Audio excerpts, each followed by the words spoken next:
Vatsala, and this video is especially for the Olevel students who are following the national curriculum and for those who have selected to do business studies. So most of you guys are thorough with the business studies paper. So you have especially two parts. One is business studies part and the other is the accounting part. Most of you guys are thorough with the business studies part as it concerns more about the theory. So you can just study the theory parts and you can manage to do the paper. But if you talk about the accounting part, most of you guys are not thorough with the accounting part. Most of you guys are struggling to do the accounting part. So the main reason is you are not practicing. Because unlike the business studies part, here you can't study the formats and you can't just jot down the formats and leave the paper and come back. No, you have to practice again and again the papers. You have to do more and more past papers with related to the accounting parts. Then, of course, you will get used to it. So, most of you guys are thorough with the double entries, I guess so. But most of you guys are struggling with the financial statements. So, throughout this video, I will be explaining about the financial statements, how to do it. So, throughout this video, I will be discussing the past papers from 2016 to 2022 with related to the financial statements. So as you all know, the 7th question concerns about the financial statement parts. So let's start with the 2016 paper. Right, so we will be doing the 2016 O-level paper, 7th question, 3rd one. So 7th one, 2016 paper. You can go through the paper. So we'll start with the additional information. Now when you get a question like this, soon after you read the question, right? After you read the question, you have to see what they have asked for. So here they have asked for the statement of profit and loss for the year ended and the statement of financial position. So soon after you see that, right, you have to jot down the formats. So at first, now I will divide it like this. At first, you better draw the profit or loss statement like this. Here, 2 columns are okay, but it's okay if you draw 3 columns as well. But I prefer if you try to do this question for like 3 columns. Then you have to start with the business name. Now you already know the business name because in this question, time management is really important. So because of that, you should, first of all, once you read the question, right, you have to check what they have asked for. So the required is 2 things. That means the SOFP and the profit or loss. So soon after you see that, you jot down the formats, right? After that, write down the business name and the statement name soon. Right, that means Ravi's business.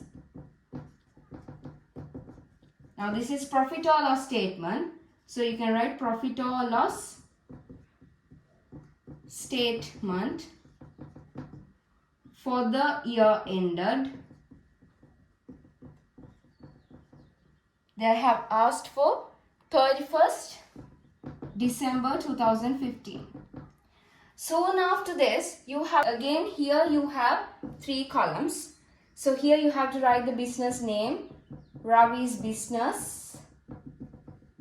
Then the statement of financial position.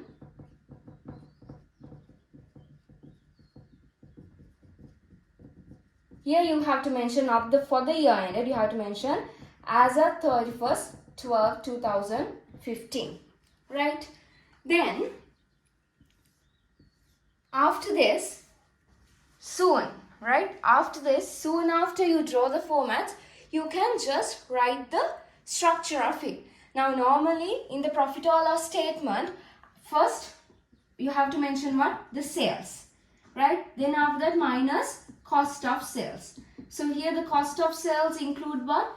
So on the cost of sales, you have to add all the cost of goods presented to be sold minus the closing stock. So here normally, anyway, opening stocks they are giving, right?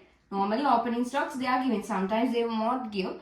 But just check whether you have purchases. Normally you have purchases also. But carriage inwards and loading expenses, you can't expect that to be in every question. But normally opening stocks and purchases are there in every kind of question. So you leave like 2 lines if they are just in case if there were carriage inwards and loading expenses. So because of that, just leave like 2 lines, right?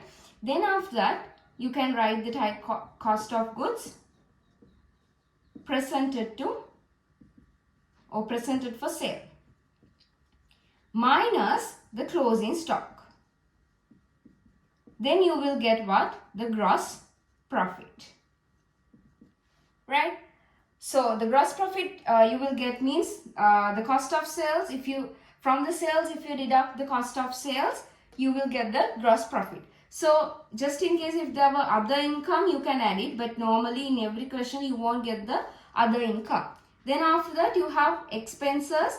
So normally in every question there are 3 types of expenses. First one is the distribution expenses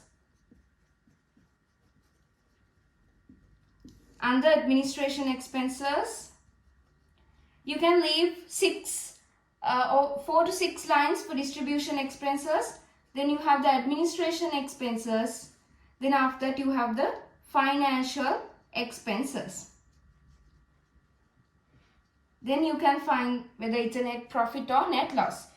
Other expenses are not normally come in for the statements. But if you talk about the distribution expenses and the administration expenses, you might get confused. What are the things coming under these categories? For that, you have to, like if you do the past papers, you will be thorough with it, right?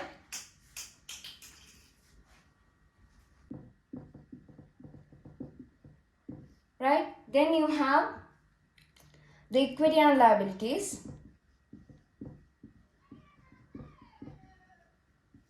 Right? So in equity and liabilities, normally you have capital, and if there's a net profit, you can add to the capital. But if there is a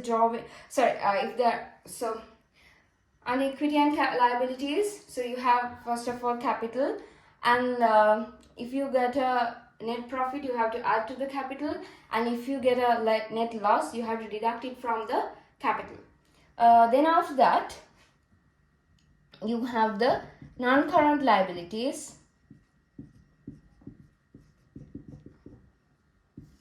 and then you have the current liabilities. The first column is the cost, and then you have the accumulated depreciation.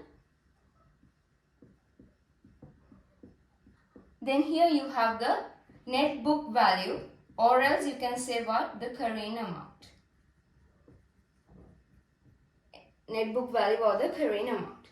Okay, so let's start with the additional information. So at first, once you see this question, what you have to do, first of all, write the business name and then jot down the formats. After that, write down the elements that are to be stated under each of the statements, right? Then after that, you can easily do it. You can start with the additional information. The first additional information states cost of stock as of 31st/12/2015 is rupees 30,000. So here cost of stock, right? It's when you say cost of stock, right? When you say cost of stock, it should be either the opening stock or either the closing stock. How are you going to figure out that? You are given the dates. You have to go with the dates. Right, so here 31st/12/2015 is what? The year ending date. So that means obviously that should be the closing stocks, right? So the value is what? 30,000. So closing stocks are coming under the both statements. That means here 30,000 is coming under the profit or loss statement, as well as the first thing to be stated, right, under the current assets of the statement of financial position is closing stocks, right? Because the stocks remaining during this year will be carried out for the next year. So obviously that is a current assets, right? That's a current asset for the business, right? So then here closing stock, the first thing is 30,000. You can mention it here. Right? Okay. Then the second one. Machinery should be depreciated annually at 10% on straight line method. Right? So here the machinery. So the cost of machinery they have given. The cost is 150,000. The cost of machinery is 150,000. And the depreciation is 10%. Right? That means you have to find out and just check whether there is a provision for provision for the machinery depreciation or not. So there is no provision for depreciation on machinery. Straight away you have to find the depreciation value. That means 150,000 into 10% means 10 over 100. So that is obviously 15,000. So this is the depreciation, right? So this depreciation, right? This depreciation, you have to record it under the profit or loss statement. So this is machinery depreciation. So because of that, it is coming under the administration expenses. So under administration expenses, you can write down dip on machinery or machinery depreciation. You can straight away write, you can write machinery depreciation actually. You can write machinery depreciation. The value is 15,000. So you can write it here. Right? And after that, after recording the depreciation in the profit or loss statement, you have to record it on the statement of financial position. So you have to mention concern. Right? For your syllabus, liquidity issues are not concerned. But for your own well-being, right, it is better for you guys to mention the land and building. Now, if there is something land and building under non-current assets, better to mention that at first, right? Because according to the liquidity concept, right, normally land and building must be recorded at first under non-current assets, right? But this is not there in your syllabus, so because of that, it is not a problem. But for your own good, right, you can keep one line if there is land and building, just in case. You can mention that at first and then you can record machinery. Right, so machinery, the cost is 150,000 and accumulated depreciation is 15,000. Then after that, the other additional information, rupees 3,000 of debtors should be written off as bad debts, right? So you know that bad debts, right? Bad debts are an expense for our business. That is a distribution expense. So bad debts is that the debtors are unable to pay us the money back, right? So we are unable to recover the balance of the debtors, right? So maybe they have died or maybe they have migrated to another country. However, we cannot recover the amount. So that's an expense for a business. So that is bad debts. You can record it under the distribution expenses, right? Bad debts. You can record the 3,000 here. And then you have to write off from the debtors balance, right? So normally the debtors balance, you can check from the trial balance. Debtors balance is 30,000. Right, so from 30,000, right, debtors value, from the debtors value, 30,000, you have to deduct 3,000, which is the bad debts, right? Then you will get the balance like 27,000, right? So that is an important thing. So that is an additional information. So debtors balance is not 30,000. That should be 27,000 by deducting the bad debts. Then after that, you can go on with the trial balance. So then you have capital 500,000. So normally capital we are recording on equity and liabilities capital. So the value is 500,000. So you can record the 500,000 on the statement of financial position. Then you have stocks as at 1st 2015. That means that is the opening stock, right? So the opening stock, you can start it from, you can just include the value, which is the 10,000. You can include it here. Then after that, you have purchases, which is 280,000. You can record that also. Then after that, you have sales, 350,000. Then after that, you have debtors. We have already recorded the debtors. Then you have creditors. So creditors value is 13,000. So creditors value, right? So creditors are coming under current liabilities. Why? Because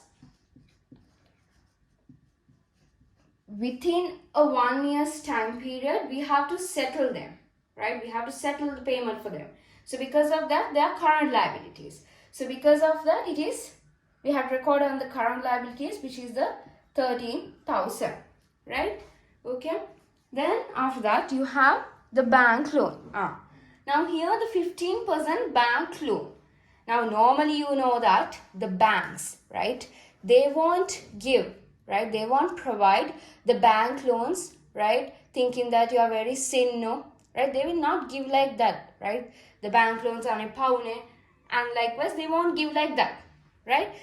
Normally the banks earn by charging an interest, right. Now when you make a bank deposit, you will receive a interest. And at the same time, if you obtain a bank loan, right, you will have to pay an interest for the bank, right? So they are not just giving an power and all by thinking that they won't give. They are charging an interest. So that interest is 15%. So annually this interest should be provided, right, by the business. So 50,000, right, is the loan obtained. Bank loan obtained is 50,000, right? For this 50,000, they have charged how much?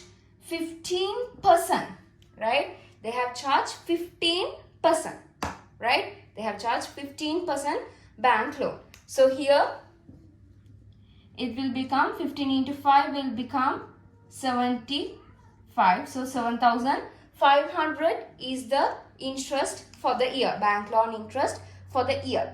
So just check under the trial balance if you have paid an interest.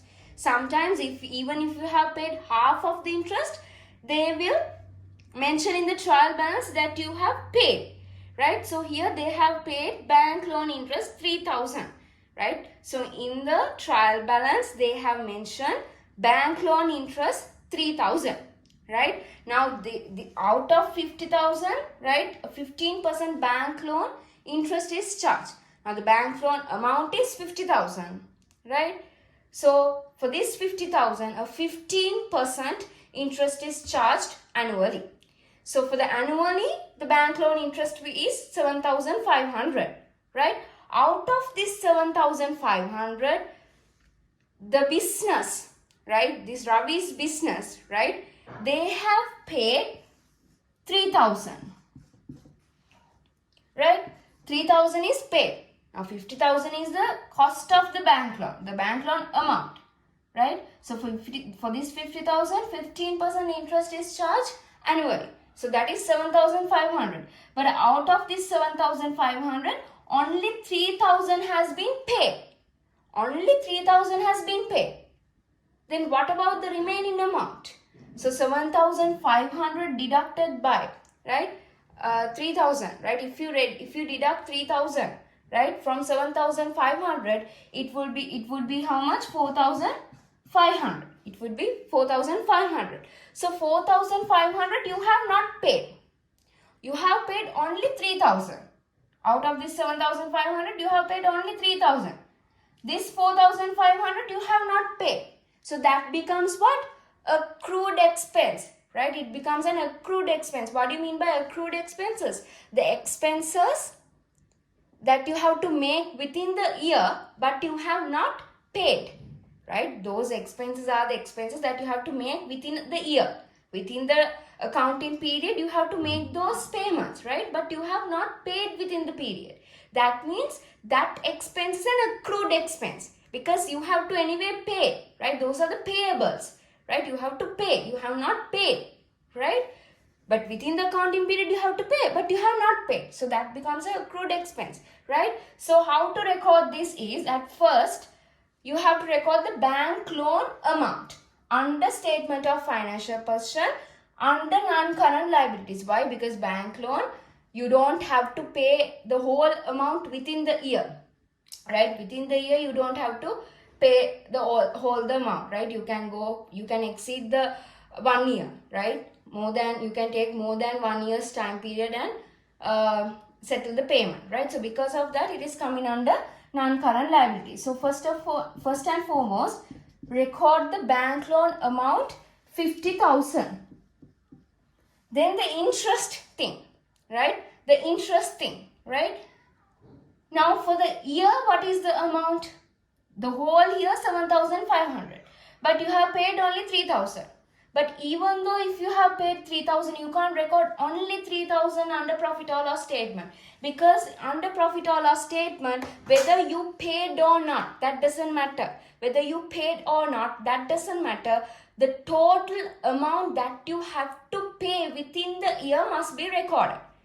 Right now, in this case, only 3,000 is paid, 4,500 is not paid, but that doesn't matter. However, for that period, 7,500 is the total amount. That means this 7,500 must be recorded under financial expenses, bank loan interest, 7,500. And what about this 4,500? You have not paid it, right? That is an accrued expense, right? You have not paid it at all. So that's an accrued expenses. So accrued expenses are coming under current liabilities. Why is that? Because within that period, anyway, you have to settle it. You can't carry out for the next year, right? So because of that, here accrued bank loan interest 4,500 which you have not paid must be recorded, right? So that is related to the bank loan interest, right? Then afterwards, land and building and cost. Okay, you have land and building.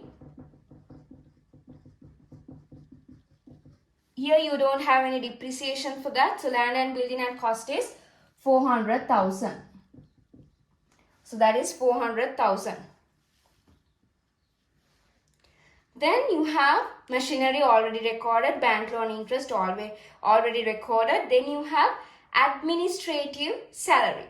So administrative salary you have 14,000. So here under administration expenses, administrative salaries,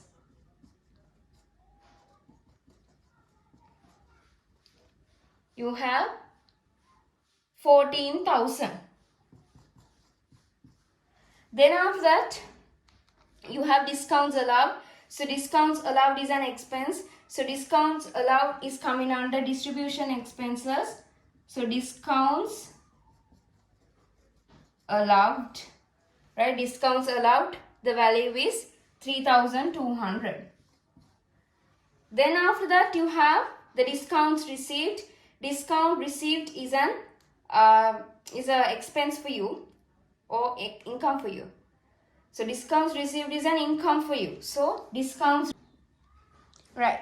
So then you have the rates. So rates are coming under administration expenses. So next you have rates. Rates are coming under administration expenses. So rates you have rates 8,000. Then after that you have advertising. Advertising is coming under distribution expenses. So advertising is coming under distribution expenses. So which is the value is 12,500. Right? So distribution expenses, under distribution expenses you have bad debts, discounts allowed, advertising expenses, and under administration expenses you have machinery depreciation, administrative salaries, rates, and under financial expenses you have bank loan interest. And then at last you have cash in hand. Cash in hand is a current asset. Why? Because you can't never keep.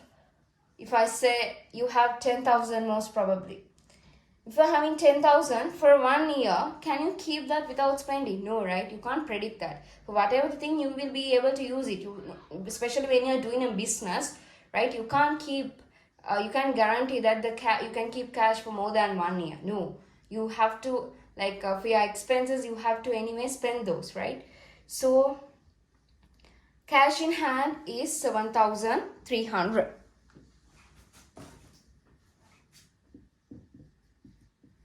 So now everything is being recorded, right? So the first and foremost thing that you have to do is you have to balance this off.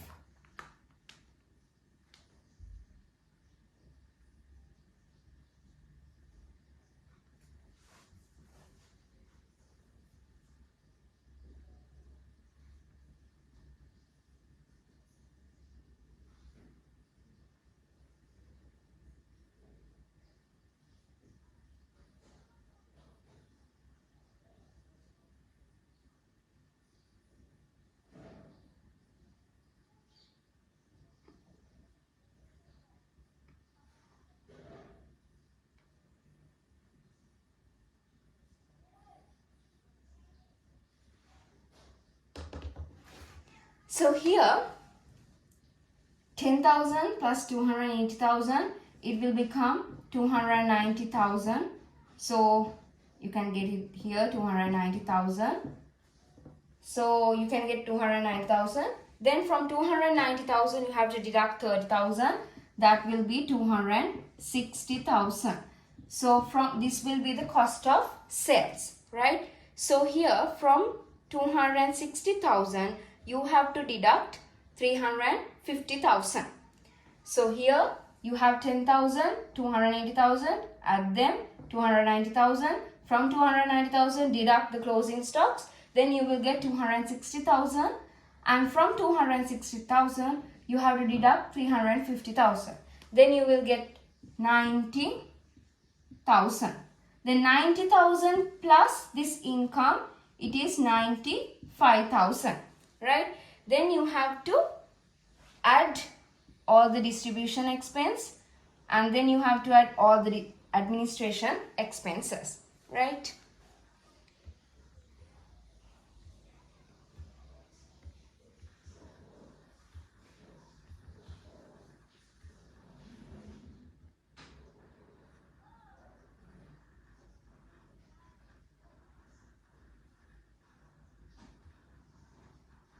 So here on the distribution expenses, 3,000 plus 3,200 plus 12,500, the value would be 18,700 would be the value. Then after that, you have to add the administration expenses.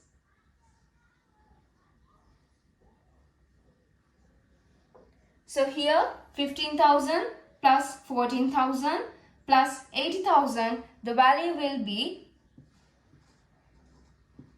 37,000, and then here you have 7,500. So afterwards you have to get the total expense, the value of the total expenses, right? So afterwards what you have to do is you have to get the total value of, you have to add all of these, right? You have to add all the expenses, right? So here if you add 18,700 plus 37,000 plus 7,500, the value would be 63,200.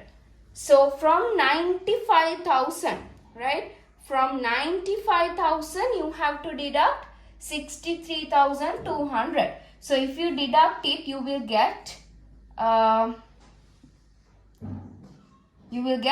31,800. So here it is a net profit.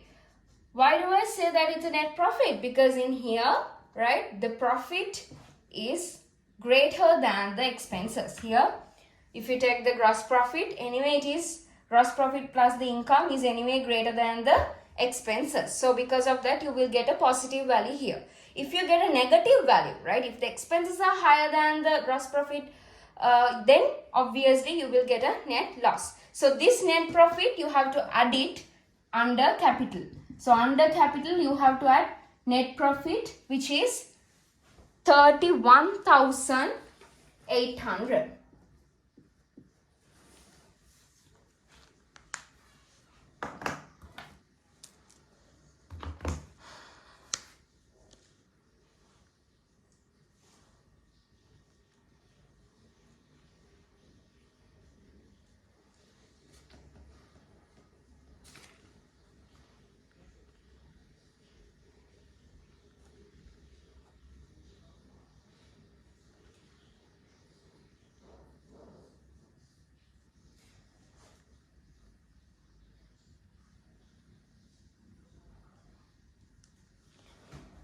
Right, then next you have to balance the statement of financial position, right? So here,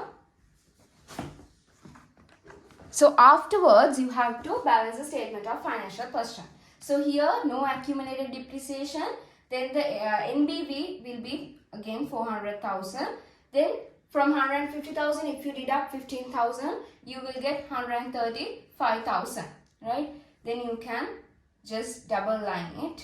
You can double line these two, but don't double line the current amount column, right? Then here it is 550,000. Here it is 15,000. You have to anyway deduct it, right? So here, then you will be getting 535,000 here. Sorry, here don't double line it. Here you will be getting 535,000. Then here 30,000 plus 27,000 plus 7,300. Right? So here you have 30,000, then you have 27,000, then for that you have to add 7,300. So it will be like 64,300, right? Then if you add this together, here it is 0, 0, then here 3, here it is 9, again it is 9, again it is 5. 50,000. Here you have 13,000 plus 4,500, it will be 17,500. Then if you add these three together, 531,800 plus 50,000 plus 17,500, again you will get 590. Yes, you will get 5,999,300, right? So here it will be the total assets. Here total assets, and here you will get the total equity, right? The equity and liabilities, right? So this is how you balance it. Now it is not important for you to balance it, right? So because normally the marks, a lot of marks won't be given for balancing the statements, right? But you, the most important thing is you have to record each and every thing, right? Each and every expense under the correct category. They are checking that. They are giving marks for you to recording each and every expense under the correct category, right? And the other part is you have to do the adjustments accordingly, right? You can't do mistakes with the adjustments. If the adjustments are wrong, the entire statement is wrong, right? So you have to do the adjustments correctly. Then after that you have to record the correct expenses under the correct category, right? So then, but remember one thing, right? Balancing is not important, but if you didn't get the if you didn't balance the statement of financial position, that means there's something wrong in that. That means you have done a mistake. You have already done a mistake. So because of that only the statement of financial position won't be balanced, right? So you have to check those things as well, right? So here again I will go a revise, right? So here 400,000. Here you don't have accumulated depreciation, so here 400,000. Then you have 150,000. From that you have to deduct the depreciation 15,000. Then you will get 135,000. So 400,000 plus 135,000, you will get 535,000, right? Then here you have 30,000 plus 27,000 plus 7,300. If you add all together, you will get 64,300. So if you add 535,000 plus 643,000, if you add 535,000 and 64,300, you will get 599,300. Then here you have 500,000 plus 31,800. If you add those together, you will get 531,800. Then you have 50,000. Then you have 13,000. Then you have 4,500.